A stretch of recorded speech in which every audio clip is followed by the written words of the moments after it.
I'm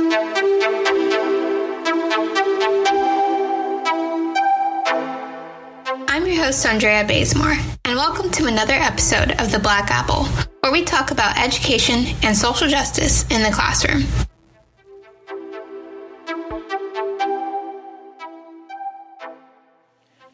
Charlottesville, Virginia is the latest national episode of radical racism. My Facebook feed has become flooded with shock and disbelief. Mourning existed on my timeline for this tragedy.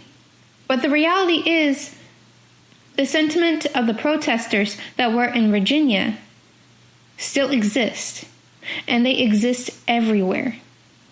We are around people constantly who believe what those protesters stand for. And unfortunately, what those protesters believe, that ideology, that belief that minorities are lesser than, that fear of minorities, that want and that drive to make minorities lesser than and keep them in that status, exist in our schools. They exist in our textbooks. And sadly, they exist in certain teachers and administration. So, what should socially conscious teachers do in this situation? What do we do after we face a tragedy like what was witnessed a day ago? And how should we teach something so horrific? Do we pass it aside? Do we pretend like it didn't happen? Or do we acknowledge it? As educators, we have to wake up and realize that this is America. This is part of our history. And it is an ugly and unglamorous history. This is not a special instance. We see how white supremacy is radical and how it damages our school systems. And this is not a special circumstance. The only reason we are shocked is because they are out and collectively proud together. So we have to stop teaching this idealistic view of America that every single person in America is great, that every single person in America wants to come together and build unity. You are going to have those people in America that do not want others to succeed. We cannot keep teaching as if America has the best and the brightest. We have a whole other world out there.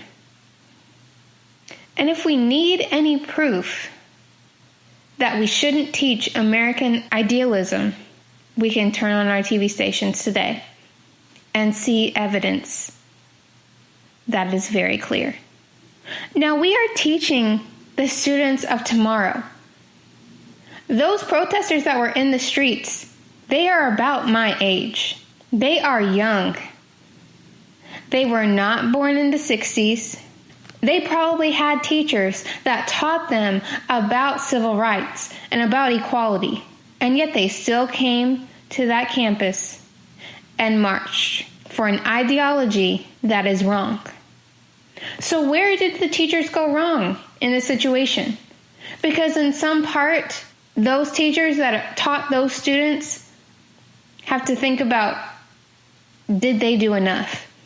Not saying that they could eliminate every single thing that happened on that campus, but did those teachers do enough? And so as I'm reflecting, going back to my classroom, my kindergarten classroom, I have to think, where do I want my students to be? And how do I get my students to be there? As a teacher, I have to prepare my students for the future. I have to go above and beyond because I want a better future for my students. And I want to do everything possible to educate the next generation. I want to teach my students not to fear other people. I want to teach my students how to love others organically. I want to teach my students that community and unity can also happen with people that are different from them. Because the reality is that this will happen again. An event like this will happen again. And so it doesn't help my students any to shield them from what happened. I can't pretend as if Charlottesville did not exist, that the Nazis that came onto that campus did not exist. I can't pretend like it's just a fallacy. I saw it on my TV station. I see the pictures on my news feed. I hear from my friends and family that live in Virginia, and some of them that went to UVA. And I feel their disgust and their pain. And so as I'm showing what is happening, as much as possible, I need to keep the truth within. I cannot water down this history.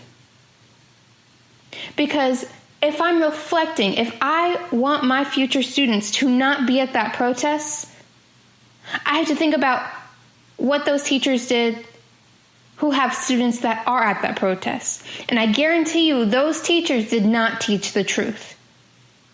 They added water. And in addition to teaching the truth, I have to build up my students' appreciation for themselves and love for themselves and others. Because that's what the protesters at UVA were afraid of, the others. And people who believed that others were good and succinct. There is no logical thinking and reasoning for racism. There is no logical reasoning for hating a person that is different from you solely based on color. That fear is illogical. However, we have to examine it within the classroom. We have to examine the fear that people have that others will succeed and they will fail. We cannot put other people's success down solely because of their color. Those protesters at UVA, they may have had some exposure to diversity. They understood very small amounts of diversity. However, when diversity intertwined within their lives, that is when they acted. They feared diversity because that made them lesser. Diversity made them lesser. And in my classroom, I need to understand and I need to teach that diversity is beautiful, that my classroom is beautiful, and that we cannot fear others. We can only better ourselves. In my classroom, I have to show my experiences and show that, yes, I, even as the teacher, have experienced racism.